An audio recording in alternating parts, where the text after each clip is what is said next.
Serial maintain করা হয়, carbon কপির একটা কপি যারা এক্সাম দিয়েছেন তারা হাতে করে বাড়ি নিয়ে আসে।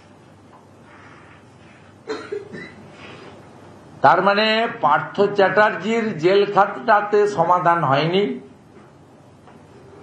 মানিক ভট্টাচার্য সহ জীবন সাহাদের জেল খাটাতে বা এসপি সিনহা, কল্যাণময় গাঙ্গুলি সহ যারা যারা জেল খাটলেন তারপরেও এদের শিক্ষাও হয়নি, সমাধানও হয়নি। সমাধান একটা,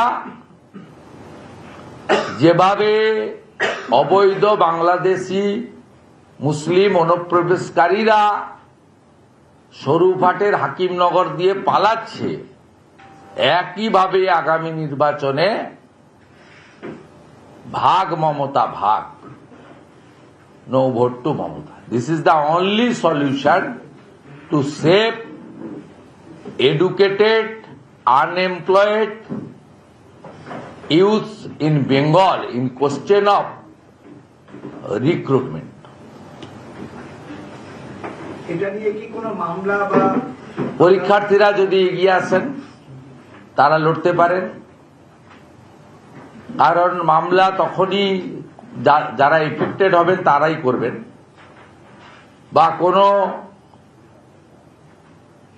চাকরি প্রার্থী সংগঠনের পক্ষ থেকেও তারা জনস্বার্থের মামলা করতে পারেন, আর যারা ভিকটিম হলেন তারা করতে পারেন। তাদের যদি লিগ্যাল সাপোর্ট দরকার, আমার হোয়াটসঅ্যাপ নাম্বার কার্যত অনেকেই জানেন, আমাকে বললে ওরা যে লয়ার প্রোভাইড করবে তার ফিজ আমি অ্যারেঞ্জ করে দেবো। আর ওরা যদি লয়ার প্রোভাইড করতে বলে আমি নিশ্চিতভাবে আমার পরিচিত সিনিয়র লয়ারদের, ভালো লয়ারদেরকে আমি অ্যাপ্রোচ করব। বলছি যে আপনি বললেন যে পার্থ চট্টোপাধ্যায় জেলে গিয়েছে বা অন্যান্যরা গিয়েছে, কিছু লাভ হয়নি। সেন্ট্রাল এজেন্সির একটা গড়িমসি বারবার আপনি উত্থাপন করছেন। সেন্ট্রাল এজেন্সি ছিল বলেই আজকে পার্থ চ্যাটার্জিরা 3 বছর জেল কেটেছে। সেন্ট্রাল এজেন্সি তারা এতটা করেছিল বলেই যেটুকু 1.5-2 বছর 3 বছর জেল খাটছেন। প্রাচীরে ঝুললেন জীবন সাহা,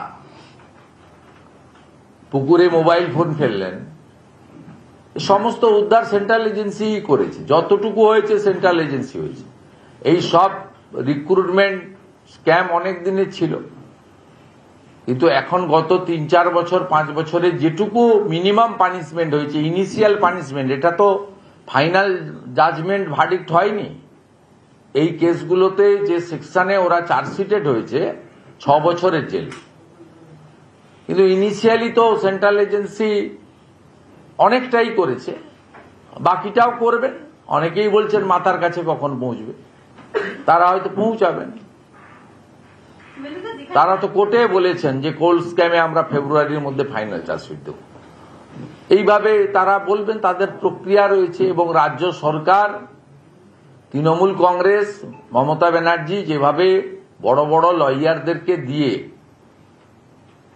লোয়ার কোর্ট থেকে সুপ্রিম কোর্ট একাধিকবার বিভিন্ন মামলায় বাধা দান করেছেন, তাতে তো